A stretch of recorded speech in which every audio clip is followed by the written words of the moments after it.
sono esattamente 616.292 tamponi, sono 12.000 in più rispetto a ieri, 12.177 per la precisione. Le persone positive in questo rilevate fino ad ora sono 19.113, sono solo 8 in più rispetto a ieri, quindi siamo a uno 0,7 per 1000 di incidenza sui tamponi. Voi capite che il contagio sta un po' precipitando, no? Nel senso che l'incidenza del contagio sui tamponi è sotto l'1 per 1000. Vuol dire che se andiamo a una sagra e troviamo 1000 persone, forse c'è una persona che è positiva, che potrebbe essere contagiante. Prego? La battuta era scontata, eccetto Gallera. No, sono io sono il maestro di queste robe, gli altri discepoli. Nel senso che io faccio sempre esempi comprensibili. Perché 1 per 1000 vuol dire niente, vuol dire una persona su una piazza con 1000 persone. Isolamento, stanno scendendo ancora, ieri avevamo meno 287, oggi sono meno 63, sono 2245 persone che al momento sono in isolamento fiduciario. I ricoverati in questo momento in area non critica, ovvero i ricoverati, sono 439, calano ancora. Se voi li dividete per il numero delle province capite insomma che il dato è 7, 14, 21, 28, 35, sono una cinquantina per provincia. Le terapie intensive si scende, bene, siamo a 36, 9 positivi e 27 negativi. Di fatto noi abbiamo ancora 9 pazienti Covid nelle terapie intensive del Veneto. Vi ricordo che avevamo giorni nei quali c'erano centinaia di persone in terapia intensiva. I dimessi sono 3.318, ne abbiamo dimessi anche ieri 16, ieri nelle ultime 24 ore. Totale dei morti, nota dolente, 1.895 morti, 9 persone in più rispetto a ieri. Stiamo parlando sempre di persone che hanno perso la vita, coronavirus, quindi Covid, pazienti Covid.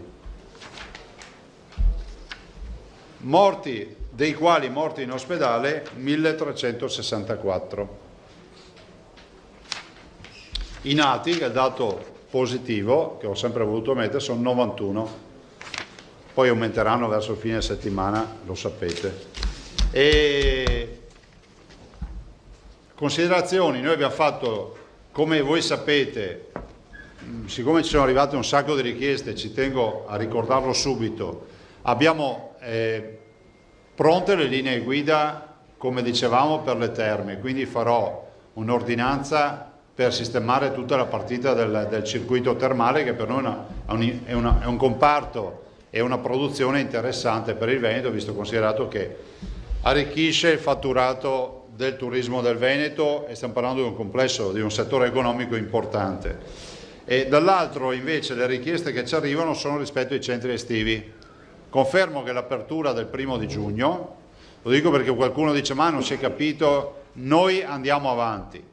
Certo è che se il governo adottasse le linee guida che abbiamo presentato per i 0-3 anni, quindi per le scuole, diciamo gli asili nido, sempre nell'ambito delle scuole dell'infanzia, avremo la possibilità di aprire da subito anche gli 0-3 lunedì. Per cui non c'è nessuna fatica, nessuna incombenza da parte del governo, basta che ci validino le linee guida. Nella stessa situazione si trovano anche le altre regioni, magari premono un po' di meno perché non vogliono aprire lunedì, o meglio, hanno in programma di aprire l'8 giugno, per questo lo possiamo dire. Noi siamo stati i primi a aprire molte attività, tra le quali le spiagge, vi ricordo, ed altre attività, i centri sportivi, le piscine, le palestre, adesso vogliamo partire anche con i centri estivi. Centri estivi non li vogliamo legare a aspetti burocratici, c'è qualcuno che ci dice ma non so, qualche piscina mi dice noi saremmo pronti per i centri estivi, evitateci la burocrazia. Assolutamente sì, linee guida e basta, perché se riusciamo a mettere in piedi un network di realtà che si occupano dei minori, diamo una mano alle famiglie che sono giustamente in grossa difficoltà, cioè ingiustamente in grossa difficoltà per la vicenda delle riaperture e della mancanza dell'apertura delle scuole. Non aggiungerei altro, lascerei la parola per un giro veloce di domande, dopodiché passo la parola agli assessori e vi dico se avete domande da fare a me, se no passo agli assessori. Colleghi, la Federiva del Grafettino, Monet del Tosato. Buongiorno Presidente, una domanda sul turismo. Ciao. A proposito dei test sierologici piuttosto che test rapidi o ancora tamponi, c'è una sfida in corso tra Alto Adige e Veneto. In Alto Adige è promossa dalla provincia autonoma, mentre in Veneto dalle associazioni di categoria. Risulta che anzi la sua giunta abbia bocciato il progetto. Volevo chiederle perché è stato respinto e come valuta comunque l'iniziativa. Ma noi non bocciamo nessun progetto, ma un discorso a fare i test a qualche migliaio di turisti, un discorso a farlo a 70 milioni di presenze turistiche. Voi capite che i numeri del Veneto, non sono, è come avere una trattoria e avere una mensa pubblica dove ci transitano un sacco di persone. La possibilità di fare il test a tutti i turisti è praticamente impossibile farlo dal punto di vista proprio pratico, logistico. Si parla di personale, però in Veneto lo faranno agli addetti di alberghi, ristorazione e negozi. Per il personale, noi non è che abbiamo bocciato, ci abbiamo fatto questa proposta, la stiamo valutando con tutta una serie di perplessità, perché se arrivasse qualcuno che giustamente se ne intende di test, dice bene, hai fatto la foto un mese fa e a cosa mi serve a me la foto un mese fa? A niente, perché è un'istantanea, voi sapete che il test è un'istantanea, semplicemente per questo, anzi merito agli albergatori che si preoccupano di questo, ma noi stiamo lavorando comunque per un progetto di regione Covid free, anche perché lo possiamo dire a pieno titolo con questi indicatori sanitari. Però vorrei dire che noi non è che ce l'abbiamo contro chi fa i test, dico che è giusto e corretto dire che quando ti arriva il turista ti può dire bene, hai fatto i test a tutti, quando? 6 giorni fa, un mese fa, e allora? Ragazzi, inutile che ce lo nascondiamo dietro al dito, C'è il test purtroppo ha questo limite.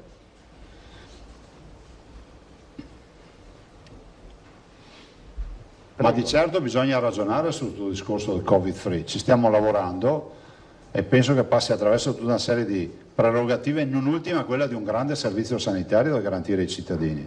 Perché ricordo che ormai è tutto il mondo in pandemia, quindi arrivano cittadini da paesi nei quali comunque il virus c'è stato.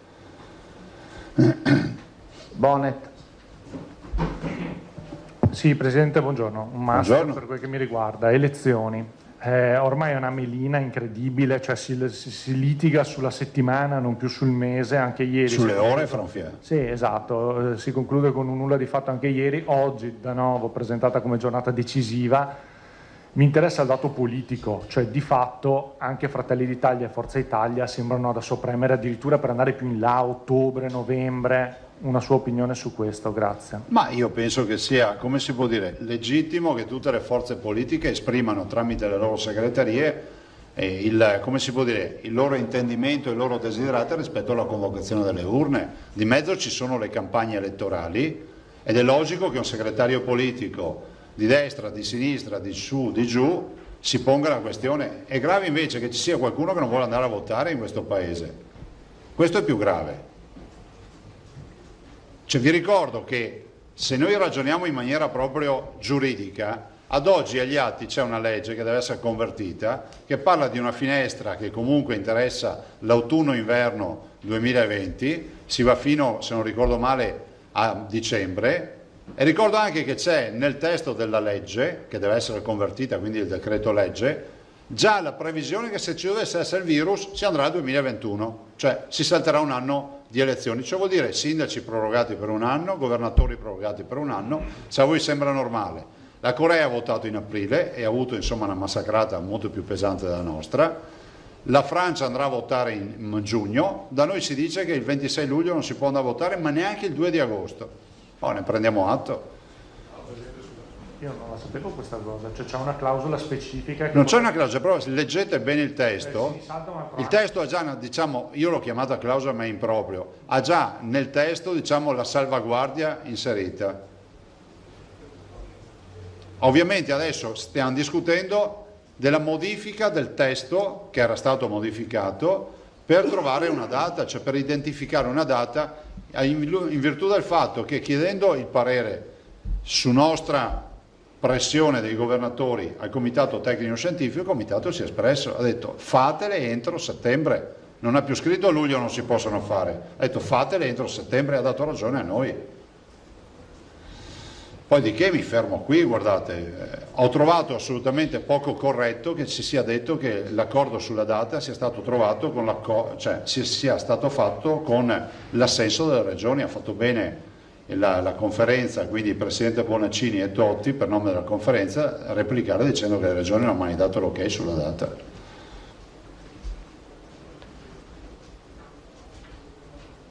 Vado? Prego. Allora Prigioni e poi Tosato e poi Fois. Buongiorno a tutti. Ciao. Sull'ambito del test sierologico, la Regione Lazio sta adottando questo sistema del servizio pubblico a 15 euro a test per tutti, anche per rispondere a quel problema che sta avendo la Croce Rossa, che non riesce a trovare volontari per il SAL test dei 150.000 per vedere quanto sia diffuso il virus in Italia. Il 60% dei 150.000 per adesso, per le prime chiamate, risponde di no, è un po' così titubante. La Regione Veneto sta pensando a qualcosa di simile? Ma nessuno ci ha contattato e comunque sono convinto che i veneti, se vogliono, diamo noi 150.000 prelievi. I veneti si mettono in fila, non hanno problemi. I veneti sanno cos'è la solidarietà, il volontariato. Siamo la prima regione per donazione di sangue, di organi. Guardate, noi non abbiamo avuto neanche problemi con il discorso della chiamata alle armi per il plasma e quindi per la banca del plasma. Da noi si risparmierebbero i soldi se il tema è trovare i volontari che si fanno fare il prelievo. Per quanto riguarda il test sierologico col servizio pubblico a prezzo 15 euro, anziché... Ma guarda, scusami, ma io non so nulla di sta iniziativa. Leggevo nei giornali che la Regione Lazio... Lo dico da addetto ai lavori, mi permetto di dire, se noi facessimo il test sierologico a 15 euro non riusciremmo a farlo perché ci sarebbero 5 milioni di veneti che chiedono di fare il test sierologico. Fatto il test sierologico, scusatemi se lo ridico, cosa ci dice il test? Ci dice se gli anticorpi o non ce li hai, ti toglie la curiosità e basta. E quando ti trova gli anticorpi ti dice facciamo anche un tampone per capire se sono anticorpi di una reazione con un virus vivo in corpo o se è roba vecchia. Bene, finita tutta sta roba, che giustamente scopri qualche contagiato, finita tutta sta roba il giorno dopo bisognerebbe riniziare. Cioè la cosa che non riesco a trasmettere nella comunicazione è che è un'istantanea, cioè dopo un istante tutti nella foto si sono mossi, quindi facciamo l'anno zero dei test, dopo un istante bisogna rifarli a tutti perché chiunque può essersi ricontagiato o quant'altro. Sì, ci aiuta a isolare eventuali focolai, ma non vuol dire che non ci sia qualcuno che sviluppa l'anticorpo che magari il giorno che si è fatto il test si era appena contagiato e quindi gli anticorpi non ce li ha mossi.